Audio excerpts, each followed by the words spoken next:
اللہ الرحمن الرحیم الحمد للہ رب العالمین والصلاة والسلام علی رسولہ الکریم وعلی آلہ وصحبہ اجمعین رب اشرح لی صدری ویسر لی امری واحلل عقدۃ من لسانی یفقہوا قولی وقال عز وجل فی القرآن المجید اعوذ باللہ من الشیطان الرجیم بسم اللہ الرحمن الرحیم یا ایہا الذین آمنوا استعینوا بالصبر والصلاة ان اللہ مع الصابرین اما بعد۔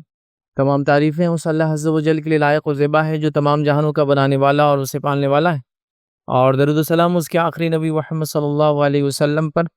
الحمدللہ ہم تمام مرد اور خواتین اس خطبہ جمعہ کے لیے جمع ہوئے ہیں انشاءاللہ عزیز۔ اس مختصر سے وقت میں جس عنوان پر میں روشنی ڈالنے کی کوشش کروں گا وہ عنوان میری اور آپ کی، ہم تمام کی زندگی سے ریلیٹڈ ہے، بلکہ یہ ہماری ڈیلی ٹاک صبح سے شام جو بات ہوتی ہے اس کا ایک بڑا اہم موضوع ہے، یاد رکھیے۔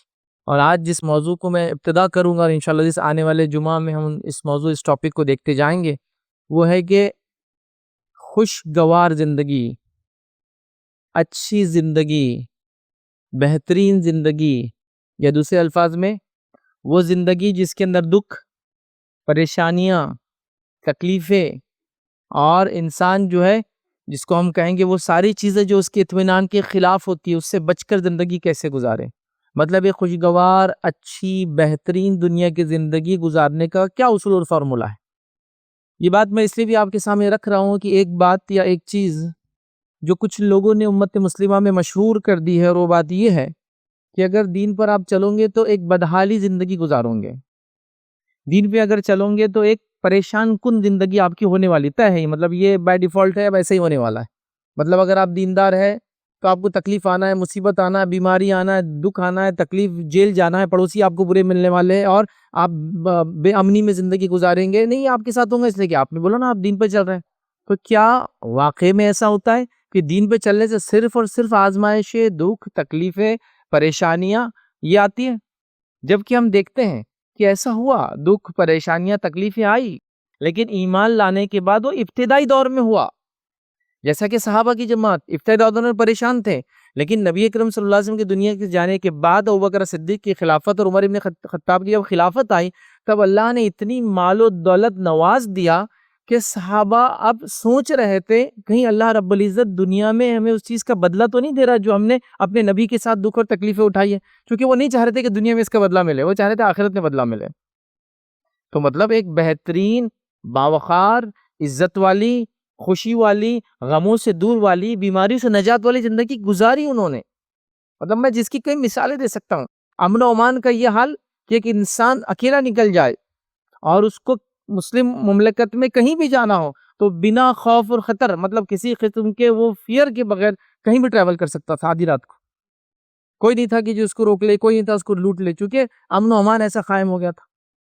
مال و دولت کی ایسی فراوانی کہ ہر پیدا ہونے والے بچوں کو ایک اسٹیپنڈ مل جاتا تھا، مطلب بچہ پیدا ہوا، رجسٹریشن کرایا جائے، ایوری منتھ اس کا ایک اسٹیپنڈ ملنا چالو ہو جاتا تھا، وظیفہ آتا تھا بچوں کو پیدا ہوتے ہی، مطلب اس کو بولتے سوشل سیکیورٹی، سوچ بھی سکتے ہیں اب کہ کوئی بچہ پیدا ہو جائے اور ملک کی طرف سے وظیفہ آنا چالو ہو جائے، وہ آتا تھا۔ تو یہ امن و امان، سوشل سیکیورٹی، فائنینشیل سیکیورٹی، جو اکنامیکل سیکیورٹی، ہر چیز بہرحال اویلیبل تھی ان کے پاس۔ صحت کا وہ عالم، اتنی اچھی صحتیں کہ دنیا سے صحت کے ساتھ ہی لوگ جا رہے ہیں، یہ سننے میں نہیں آ رہا ہے کہ پریشان تھے، علیل تھے، سال بھر یہ تھے، وہ تھے، بس صحت کے ساتھ ہی تھے، عمر ہو گئی تھی اب چلے گئے۔ صحت بھی دی اللہ نے، امن و امان بھی دی اللہ نے، مال و دولت بھی دی اللہ نے، عزت اور وقار، مطلب عزت اور وقار کا یہ عالم کہ ایک خاتون نے ایک بار جو ہے جس پہ رومی حکومت نے ظلم کیا تو عباسی خلیفہ نے ایک فوج تیار کی اور وہ فوج لے کے اس نے چڑھائی کی، اس عورت کو بھی آزاد کیا، اور اس بادشاہ کو جو ایک نصیحت ملی کہ نہیں، کسی مسلمان کے ساتھ ایسا ظلم آپ نہیں کر سکتے، کوئی عورت ہو چاہے کوئی مرد ہو، ایک انسان پہ ظلم ہوا تو پورے ملک نے دوسرے ملک پہ چڑھائی کر دی، یاد رکھیں۔ تو یہ عزت کا سمجھے نا، مطلب آج یہ ہے کہ آپ کسی گلی سے چلے جائے اور آپ کے کھانے پینے کے نام پر آپ کو قتل کر دیا جائے بھی تو آپ کی کوئی مسئلہ نہیں ہے، مطلب وہ قتل ہو جائیں گا، وہ لوگ جیل میں جائیں گے لیکن پھر باعزت بری بھی ہو جائیں گے، ان کو پھول و ہار بھی پہنائے جائیں گے، ان کا صدقار بھی ہوگا اور وہ بڑے بڑے پوزیشنز پہ چلے جائیں گے۔ تو یہ آپ کے زندگی کا جس کو کہیں گے ویلیو ہے، آج یہ سب آپ محسوس کر رہے ہیں نا، دھیرے دھیرے کر اب تو دکانوں میں بھی کہا جا رہا ہے آپ آ سکتے اور آپ نہیں آ سکتے ہیں۔ تو بہرحال یہ حالات ہے۔ تو ابھی خوشگوار زندگی ملیں گی کیسے؟ کہ اچھی زندگی ہم نے کیسے پائیں گے؟ اس کے کچھ اصول اور بنیادیں شریعت نے دی یا نہیں دی؟ کہ ہم سے کہا کہ نہیں بس ایسی کیڑے مکوڑوں کی زندگی گزارو، دنیا چلے جاؤ، نہیں. یہ دین پر چلنے والا اس دنیا میں بھی عزت اور وقار کی زندگی جیتا ہے، اور آخرت میں تو عزت اور مقام اور مرتبہ اور رحم تو صرف ان پر ہے جو ایمان کے ساتھ دنیا سے گئے، چاہے وہ دنیا کی زندگی جیسی بھی گزری ہو بہرحال. لیکن کہنا میں یہ چاہ رہا ہوں کہ ہر انسان ہر وقت آزمائش سے نہیں گزرتا تھا ایمان لانے کے بعد. وہ ایک دور ہوتا تھا، بس اس کے بعد امن و امان میں لوگ زندگی گزارتے تھے. تو لہٰذا خوشگوار زندگی، امن والی زندگی، مصیبت سے نجات والی زندگی، صحت مند زندگی، اچھی زندگی کیسے ہم گزارے، اس کے لیے کچھ رہنما اصول ہیں. میں کوشش کروں گا آنے والے جمعہ میں آج کا جمعہ ملا کر کچھ رہنما اصول 10 سے 15 کے بیچ بہرحال جو بھی رہیں گے وہ اصول رکھنے کی کوشش کروں، تاکہ ان اصولوں سے ہم دیکھیں کہ ایک اچھی زندگی دنیا کی میں اور آپ کیسے حاصل کر سکتے ہیں. شروعاتی ایک دو نکات جو ہے اس کی اہمیت کے اعتبار سے، باقی نکات آگے پیچھے بہرحال اس کو آپ آگے پیچھے کر سکتے ہیں. تو پہلا نقطہ جس نقطے کی وجہ سے ہم ایک اچھی زندگی گزار سکتے ہیں، یاد رکھیے وہ نقطہ یاد رکھیے. اس کو لینے سے پہلے یہ بتا دوں کہ دنیا میں اور آپ جو بھی کرتے ہیں، آپ اور میں جو کر رہے ہیں، یا کوئی نان مسلم اور مسلم جو بھی کر رہے ہیں، چور اچکے ڈاکو اور شریف لوگ جو بھی کر رہے ہیں، سب کچھ جو کوئی کر رہا ہے اس کا مقصد ہے اچھی زندگی گزارنا. ایک ڈاکو چوری کر رہا ہے، وہ سوچتا ہے چوری کرنے کی وجہ سے ایک اچھی زندگی ملیں گی، تو اچھی زندگی کے لیے. ایک آدمی شراب بیچ رہا ہے، اس لیے بیچ رہا ہے کہ اس سے کمائی ہوں گی تو اس کی اچھی زندگی ہوں گی. تو ایک آدمی نماز روزہ کر رہا ہے، اس سے اچھی زندگی. مطلب جو کچھ دنیا میں مومن اور کافر، کالا اور گورا، مرد اور عورت کر رہے ہیں، اس کا ایک ہی مقصد ہے، دنیا کی ایک سیٹسفائیڈ اور اچھی زندگی. بولتے ہیں لوگ یار عزت ہونا زندگی میں، باقی مال و دولت تو آ جائیں گے. تو اچھی زندگی کے لیے سب کچھ کیا جا رہا ہے، یہ بات تو طے ہے. تو کوئی اچھی زندگی کے لیے جب سب کچھ کیا جا رہا ہے تو کیا اچھی زندگی ہم پا رہے ہیں؟ مسلمان ہونے کے ناطے ہمارے پاس کوئی اصول ہے. تو آئیے پہلا اصول جس کو اپنانے سے ایک اچھی زندگی دنیا کی ملتی ہے اور آخرت کی تو یقیناً ہوں گی، یاد رکھیے. وہ پہلا اصول یاد رکھیے، وہ یہ ایمان اور عمل صالح. ایمان اور عمل صالح یہ پہلا اصول ہے جس کو اپنانے کے بعد دنیا کی بہترین زندگی ملتی ہے، امن و امان کی زندگی ملتی ہے، بیماریوں سے نجات والی زندگی ملتی ہے، پریشانی سے نجات والی زندگی ملتی ہے، اور ایک انسان اچھی دنیا گزارتا ہے اور آخرت میں کامیابی حاصل کرتا ہے. پہلا اصول ہے ایمان اور عمل صالح. یہ بنیادی اصول یاد رکھیں. مطلب ایمان کو چھوڑ کر، نیک اعمال کو چھوڑ کر ہم مسلمان صرف نام کہنے سے دنیا کی اچھی اور آخرت کی اچھی زندگی نہیں گزار سکتے ہیں. ہمیں ایمان کے ساتھ نیک عمل کرنا ہوں گے، جیسے کہ نبی اکرم صلی اللہ علیہ وسلم نے بتایا. مطلب ایمان ویسے جیسے آپ صلی اللہ علیہ وسلم نے بتایا، عمل صالح وہ جو نبی اکرم صلی اللہ علیہ وسلم نے بتایا. چونکہ ہم ایمان کا بھی دعویٰ کر رہے ہیں، عمل صالح کا بھی دعویٰ کر رہے ہیں. ایمان بھی اپنا من مانا، عمل صالح بھی اپنے من مانے. مطلب ایمان بھی اپنے بنا لیا کہ یہ کرے تو ایمان ہے، یہ کرے تو ایمان والا نہیں ہے. اور نیک عمل کی ہماری اپنی فہرست ہے، جس کے اندر اکثر وہ چیزیں جو بدعت الخرافات جس کو ہم نیکی اور اچھا ہی سمجھ کے کر رہے ہیں. تو لہٰذا ایمان اور عمل صالح یہ پہلا اصول ہے دنیا میں اچھی زندگی کا، اور سب سے اہم اصول ہے، اس لیے سب سے پہلے رکھ رہا ہوں اس کو. اگر ایمان نہیں اور عمل صالح نہیں ہے تو دنیا کی اچھی زندگی کوئی آدمی نہیں گزار سکتا. یاد رکھیے اللہ رب العزت، یاد رکھیے جب انسان 40 سال کی عمر گزار چکا ہوتا ہے دنیا میں، چاہے وہ کوئی بھی انسان ہو، اسے مومن اور غیر مسلم کا مطلب غیر مومن کا فرق نہیں، اللہ تعالیٰ اس کو اپنی نشانیاں دکھا دیتا ہے کہ وہ حق ہے. وہ اس کا اپنا طریقہ ہے، وہ اس کی اپنی دلیل ہے، وہ لوگوں پر ثابت کریں گے روز قیامت. ہم کو نہیں معلوم کیسے، لیکن اللہ ثابت کر دیتا ہے کہ اسلام حق ہے، ایمان ضروری ہے. وہ اللہ کا کام ہے. تو اس عمر میں آنے تک جو ایک میچورٹی کی عمر ہوتی ہے، اللہ لوگوں کو بتا دیتا ہے حقیقت کیا ہے. تو سب کو پتا، یاد رکھیے حقیقت کیا ہے. کہیں نہ کہ دل میں بات آتی ہے کہ یار حق تو یہی ہو سکتا، امن تو یہ ہو سکتا، سچا راستہ تو صرف یہی ہو سکتا ہے. خیر ہم تو مسلمان ہیں تو بہرحال آنکھ ہی کھولی اس میں کہ ایمان اور نیکی کی بات ہو رہی ہے، گھر میں قرآن پڑھا جا رہا ہے، کانوں میں اذان دی جا رہی ہے، پیدا ہوتے ہیں یہ ساری چیزیں بہرحال ٹھیک ہے. تو لہٰذا ایمان اور عمل صالح یہ سب سے اصل چیز ہے. اللہ رب العزت قرآن میں فرماتا ہے، سورہ نحل سورہ نمبر 16 آیت نمبر 97 میں اللہ فرماتا اور کہتا ہے، من عمل صالحا من ذکر او انثى وهو مؤمن فلنحيينه حیاة طیبہ ولنجزینهم اجرهم باحسن ما كانوا يعملون. اللہ فرماتا اور کہتا ہے کہ جو کوئی ایمان لائے، من عمل صالحا، جو کوئی ایمان لائے، من ذکر او انثى، چاہے وہ مرد ہو چاہے عورت ہو. کیا فرماتا اللہ؟ وہو مومن، لیکن وہ ایمان والا. تو اللہ فرماتا فلنحيينه حیاة طیبہ، تو اس کو ہم دنیا کی بہترین زندگی عطا کرتے ہیں. جو کہ اللہ فرما رہا ہے نیک اعمال کرے، چاہے مرد ہو چاہے عورت ہو، بشرط ہے کہ وہ ایمان والا ہو.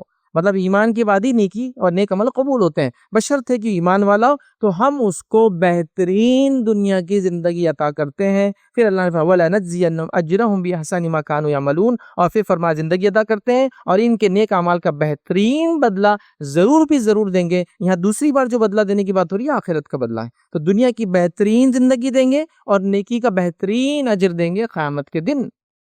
تو جو کوئی ایمان والا ہو، نیک عمل کرتا ہو، اس سے اللہ کا وعدہ ہے دنیا کی بہترین زندگی کا، اور آخرت میں جو دنیا میں کیا اس کے بہترین بدلے کا۔ تو یہ پہلا اصول ہے، یاد رکھیں۔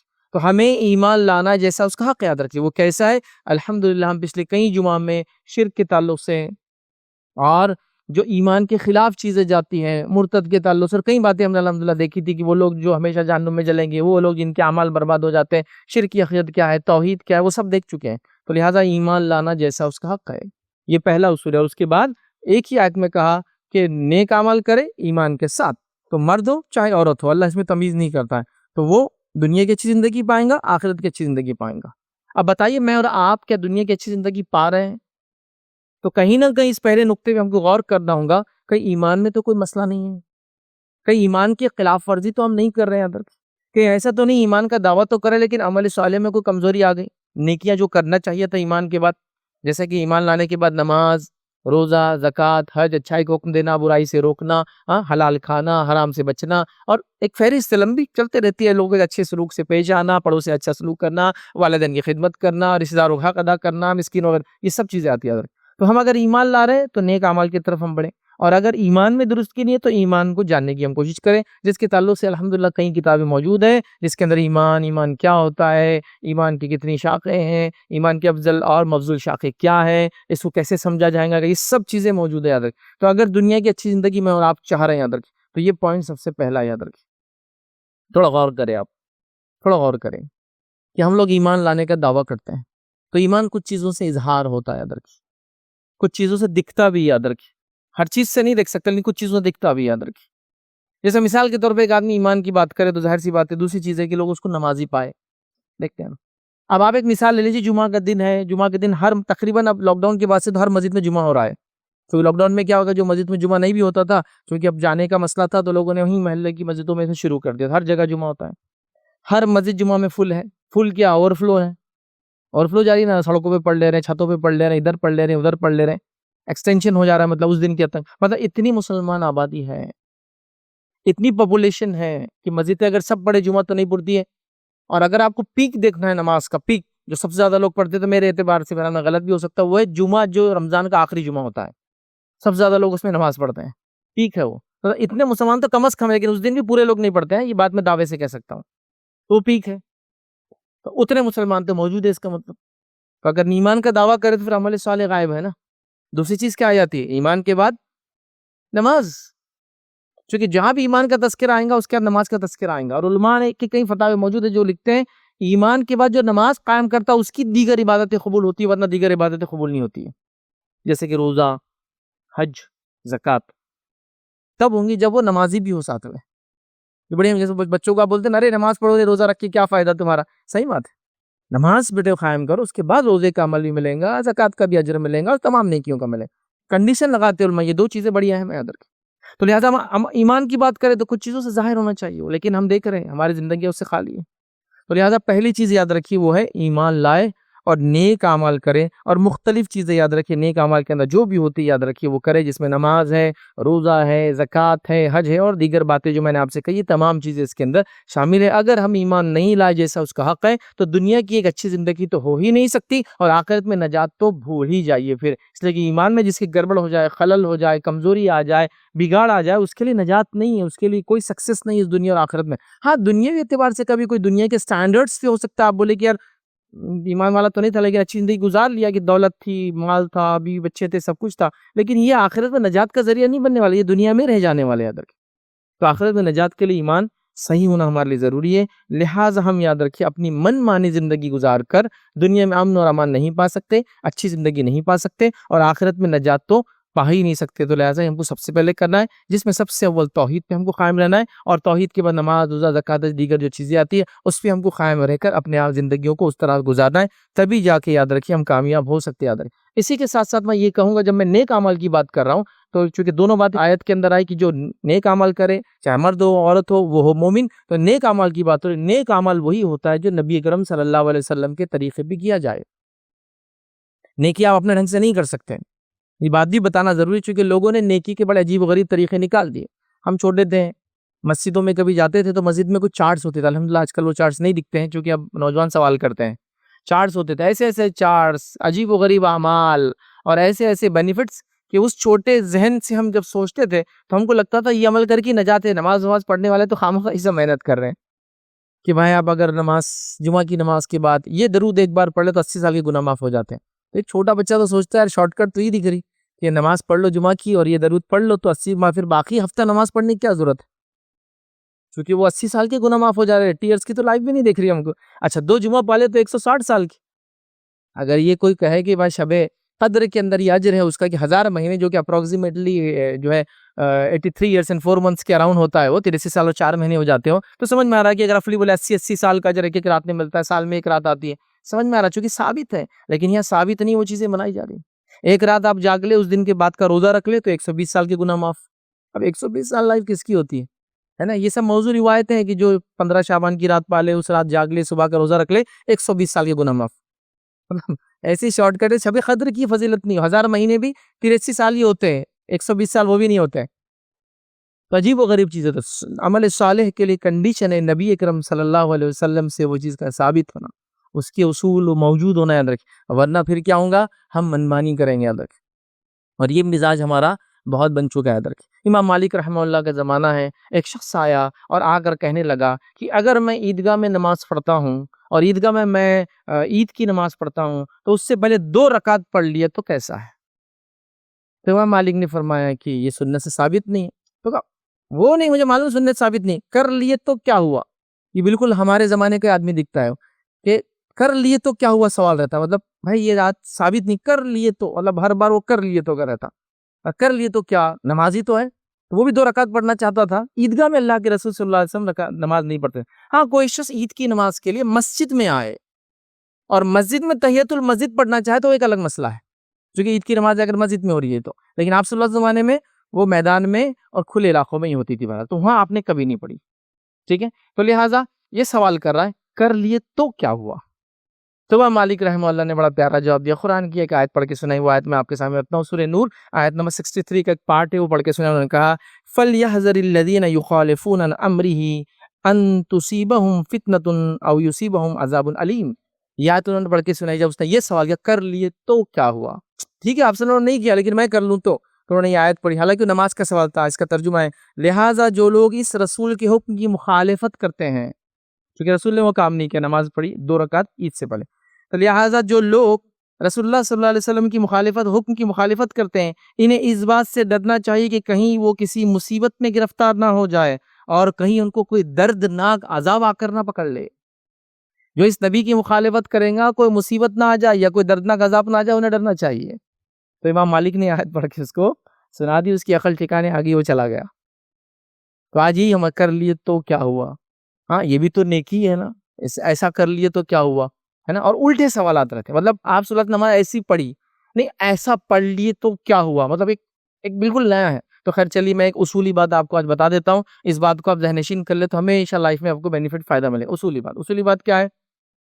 عبادت میں صرف وہ کام کرنا ہے جو بتایا گیا ہے، باقی سب منع اور حرام ہے. یہ اصول ہے. عبادت میں صرف وہ کرنا ہے جو بتایا گیا ہے، باقی سب جو چیزیں ہیں وہ ناجائز ہوں گی اور حرام ہوں گی. یاد رکھیں.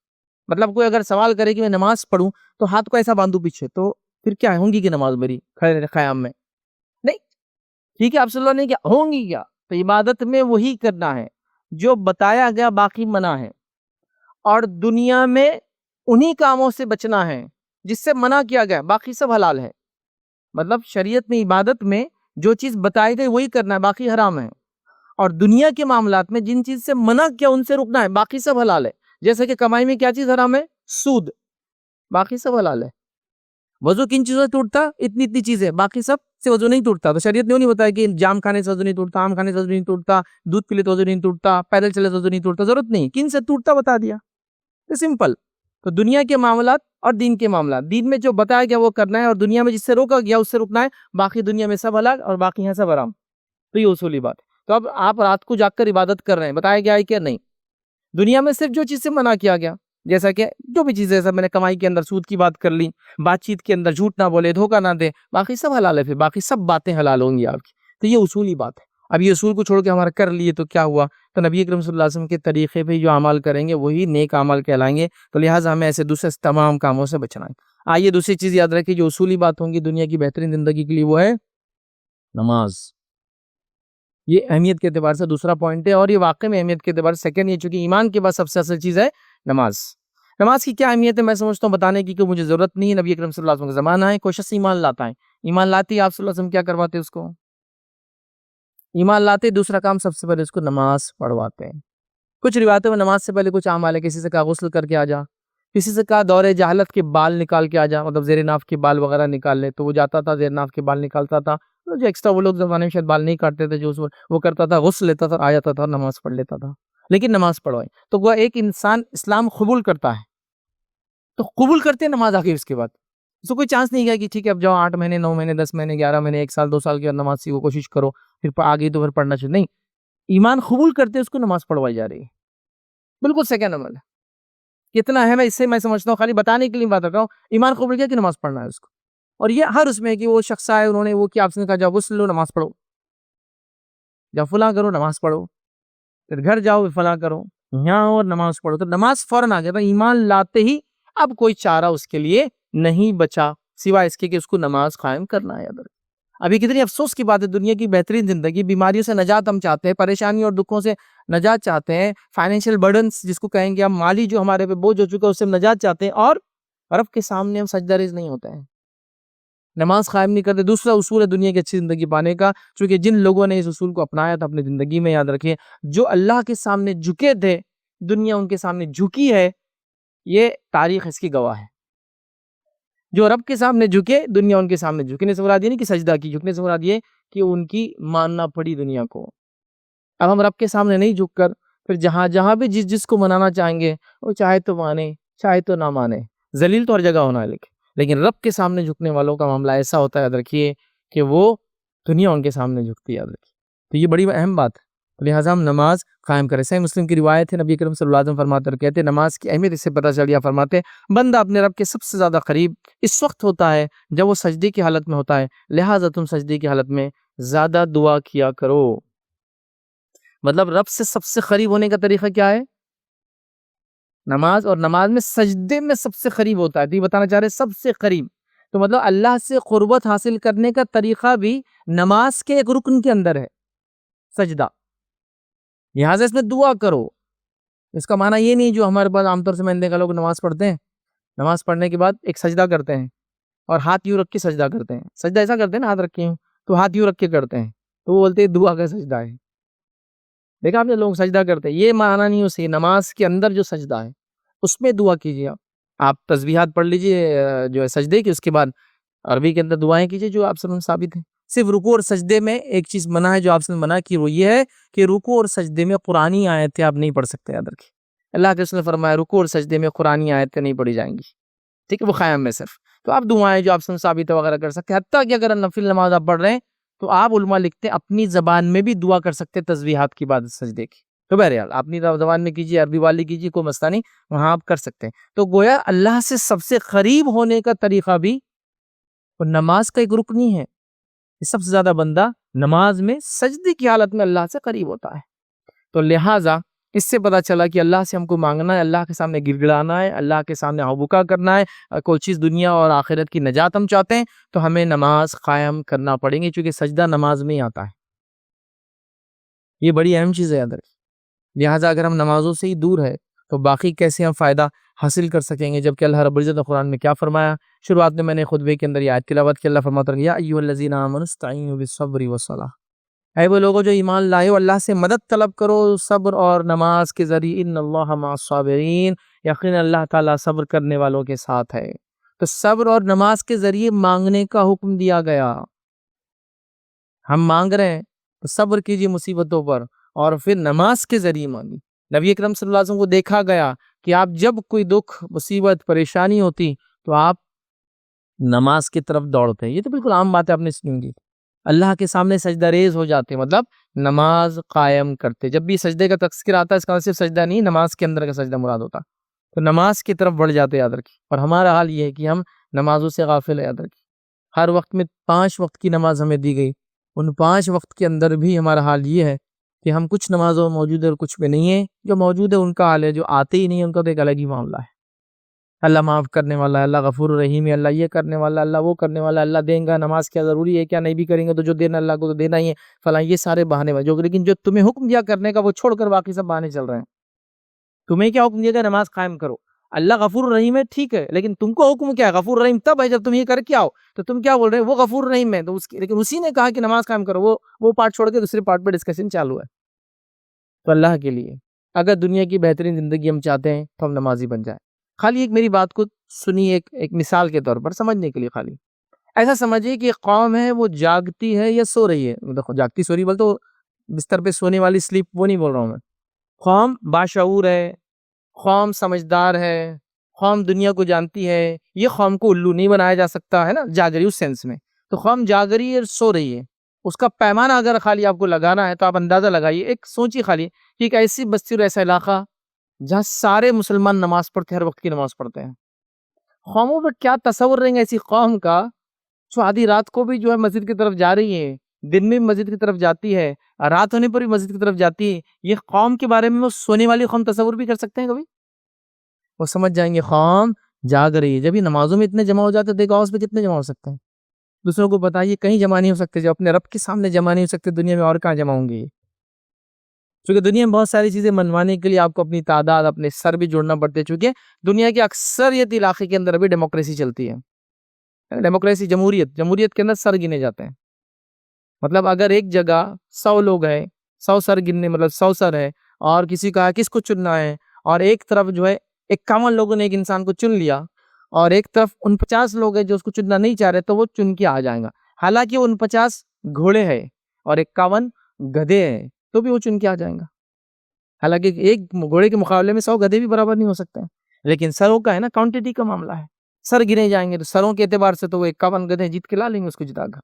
سروں کا معاملہ ہے. تو آپ دیکھیے قوم فجر کے اندر جاتی ہے اور اسی حال میں جاتی ہے جمعہ بھر کے ہمارا، کیونکہ تعداد تو اتنی ہے نا. تو اب قوموں کا، حکومتوں کا آپ کی طرف تصور کیسا ہوگا؟ مجھے صرف اتنا بتائیے، قوم سو رہی ہے یا قوم جاگ رہی ہے؟ آپ کے خلاف منصوبہ بند ہونے کے لیے ان کو آپ کے خلاف کوئی کام کرنے سے پہلے 100 بار سوچنا پڑے گا. اب 500 دیکھ کے مسجد میں یوں جمع ہو جاتے تھے، فجر میں جمع ہو جا رہے یار، عشاء میں جمع رہتے یہ لوگ. آپ سمجھ رہے ہیں؟ تو اللہ نے جو عبادتوں کو آپ کو دیا ہے، اس کے اخروی کئی فائدوں کے ساتھ ساتھ میں کہہ رہا ہوں لا تعداد دنیاوی فائدے بھی اس کے اندر موجود ہے. لا تعداد دنیاوی فائدے بھی موجود ہے، بتانے کا بہرحال وقت نہیں ہے.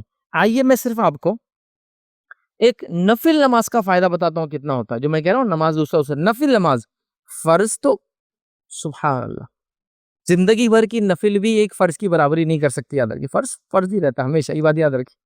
ایسا پورے دنیا کی ایمان والے بھی مل جائے تو ایک نبی کے مقام کو نہیں پہنچ سکتے. نبی ہی ہوتا ہے آخر، یہ ان کا مقام ہوتا ہے. ان کا ایمان اتنا بلند ہوتا ہے اور ایسی شخصیات ہوتے ہیں کہ پورے ایمان والے بھی اکٹھے ہو جاتے، ایک نبی کی برابری نہیں ہو سکتے. ایک فرض نمازی ہے تو ایک نفل کا فائدہ دیکھیے. تو فرض کا تصور کیجئے، صرف سوچیے کیا ہوگا. سنیے نبی اکرم صلی اللہ علیہ وسلم کی آفات، مسند احمد کی روایت ہے، جامع ترمذی میں روایت ہے، اور بھی روایت بہت ساری کتب حدیث کے اندر آتی ہے. آپ فرماتے اور کہتے ہیں تم رات کا قیام ضرور کیا کرو. رات کی نماز قیام اللیل نفل نماز یا نفل عبادتوں میں سب سے افضل عبادت ہے. مطلب عبادتوں میں جو نفل عبادتیں ہیں اس میں سب سے افضل عبادت بھی ایک نماز ہی ہے جو کہ ایک نفل نماز ہے. ٹھیک ہے، تو کیا فرما رہا ہے؟ تم رات کا قیام ضرور کیا کرو، کیونکہ یہ تم سے پہلے صلحاء کی عادت تھی. پہلا فائدہ، تم سے پہلے صلحاء کی عادت تھی. ہم سے پہلے کے نیک لوگوں کا یہ طریقہ تھا. ظاہر سی بات ہم تو نیک لوگوں کے طریقے پہ چلنا چاہتے ہیں نا، ہم تو ان کے فالوورز ہیں نیک لوگ. تو تم سے پہلے صلحاء کا طریقہ تھا، پہلا فائدہ. پھر فرمایا اور رات کا قیام اللہ سے قریب کرتا ہے، دوسرا فائدہ. تیسرا فرمایا اور گناہوں کو مٹاتا ہے، تیسرا فائدہ. پھر فرمایا برائیوں سے روکتا ہے، چوتھا فائدہ. اور پانچواں فائدہ کیا ہے معلوم آپ کو؟ جس سے سب پریشان ہیں وہ یہ ہے، اور جسمانی بیماریوں کو دور کرتا ہے. 5 فائدے، ایک نفل عبادت کے 5 بینیفٹس. پہلا نیک لوگوں کا طریقہ، اور ہم نیک لوگوں کے طریقے پہ چلنا چاہتے جو ہم سے پہلے چلے، انبیاء اور جو ہے صدیقین، شہداء اور صالحین کی ان کا طریقہ تھا، تو ہم اس پہ چلتے. پہلا فائدہ. دوسرا ہے رات قائم اللہ سے قریب کرتا ہے. مطلب ایک قوم کو اور ایک بندے کو اللہ سے قریب ہونا ہے تو رات کا قیام کریں. بڑا اسپیشل ٹائم ہے اور اللہ کو بہت پسند ہے. تو دوسرا فائدہ ہو گیا. تیسرا فائدہ گناہوں کو مٹاتا ہے. کون سا انسان ہے جو گناہ نہیں کرتا ہے؟ تو گناہ مٹانے کا سب سے بہترین طریقہ ہے برائیوں سے دور رکھتا ہے. ہر آدمی چاہتا ہے برائیوں سے بچے. یہ عمل برائیوں سے بچاتا ہے. ایک نماز ہے، ایک نفلی نماز ہے، یاد رکھیں، بچاتا ہے. اور پانچویں چیز یاد رکھیے، ہر دوسرا آدمی پریشان ہے، یہ جسمانی بیماریوں کو دور کرتا ہے. یہاں لفظی ہے جسمانی بیماری، یہ میں معنی نہیں سمجھا رہا ہوں کوئی کہ اس کا ایسا ہے، تو علماء نے کہا یہ یہاں لفظی ہے کہ جسمانی بیماریوں کو دور کرتا ہے. تو آج کون سا انسان ہے جو پریشانی ان تمام چیزوں اپنے گناہوں سے پریشان ہے، بری صحبت سے پریشان ہے، برے لوگوں سے پریشان ہے، بیماریوں سے پریشان ہے؟ یہ رات کی نماز ان سب سے نجات دیتی ہے، گناہوں کو معاف کرتی ہے، برائیوں سے دور کرتی ہے انسان کو، بیماریوں کو آپ سے دور کرتی ہے. کتنے بینیفٹ صرف ایک نفل نماز کے، اور یہ نماز فجر کے وقت شروع ہونے سے پہلے ہوتی ہے. اب آپ کے علاقے میں جب بھی فجر کا ٹائم شروع ہو رہا ہے اس سے پہلے یہ نماز ہوتی ہے. اس کو ہم کہیں گے عام زبان کے اندر سحر کا وقت جو ہوتا ہے نا، جب ہم اٹھتے ہیں رمضان و بس وہ وقت ہوتا ہے اس کا افضل وقت. پڑھنا چاہیے، کوشش کرے کہ انسان فجر کو بھی جائے اور اس سے پہلے کوشش کرے کہ یہ بھی پڑھے اور ساتھ میں اس کے فجر بھی اس کی ہو، تو اس کو اتنا بینیفٹ ملے گا. تو ایک انسان پریشان ہے، پتہ نہیں کن کن دروں پہ جا کے سر ٹیک رہا ہے کہ میرے گناہ ختم ہو جائے، اللہ مجھ سے راضی ہو جائے، میرا فلاں معاملہ بدل جائے، میری صحبت بدل جائے، میری بیماریاں دور ہو جائے. اس کو صرف ایک نماز اپنے گھر میں پڑھنا ہے، کوئی اسپیشل مقام پہ نہیں جانا ہے، کسی سے ملنا نہیں ہے، کوئی پیسہ خرچ نہیں کرنا ہے، نتھنگ، کچھ نہیں، صرف اپنے گھر میں اٹھے اور اس وقت اٹھ کے نماز پڑھ لے، اس کو یہ سارے فائدے انشاءاللہ عزیز مل جائیں گے. یہ بہت بڑی چیز ہے، یاد رکھیں، بہت بڑی چیز ہے، یاد رکھیں، بہت اہم چیز ہے، یاد رکھیں. لیکن بہرحال ہم لوگ دوسری جگہ ہی تلاش کر رہے کہ وہ عزت، مقام، مرتبہ کیسے حاصل ہوگا، جو بتایا گیا ان چیزوں سے ہم بڑے غافل ہیں.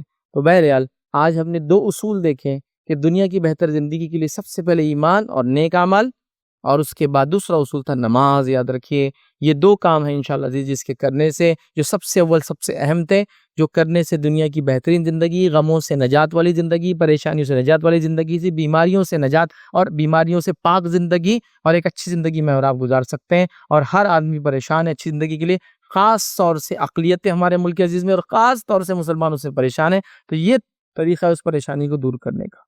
اس کے بعد اور بھی چیزیں ہیں، یاد رکھیے، جو اس کے بعد جب آدمی اس میں آگے بڑھ جاتا ہے تو وہ چیزیں بھی اس کے اندر اللہ ڈال دیتا ہے، فطرتیں، اس کے نتیجے میں وہ دوسرے فائدے بھی اس کے اٹھانا شروع کر دیتا ہے. یاد رکھیں، تو لہٰذا ہمیں ان اصولوں پہ کام کرنے کی ضرورت ہے، ان پر محنت کر کے عمل کرنے کی ضرورت ہے، تاکہ دنیا کی بہترین زندگی ہو اور آخرت میں بھی ہم انشاءاللہ عزیز کامیاب ہوں. اسی پر اپنی بات کو میں ختم کروں گا. اللہ رب العزت سے دعا ہے کہ اللہ سبحانہ تعالیٰ ہم تمام کو دنیا کی ایک بہترین زندگی عطا فرمائے، ہم تمام کو دکھوں سے، غموں سے، بیماریوں سے، پریشانیوں سے جو ہے نجات عطا فرمائے. اللہ رب العزت ہمیں ہمارے لیے دین پہ چلنا آسان کرے، جب تک زندہ رکھے اسلام اور ایمان پر زندہ رکھے، خاتمہ ایمان پر ہو. وآخر دعوانا الحمد للہ رب العالمین. سبحان ربک رب العزت عما یصفون وسلام علی المرسلین والحمد للہ رب العالمین.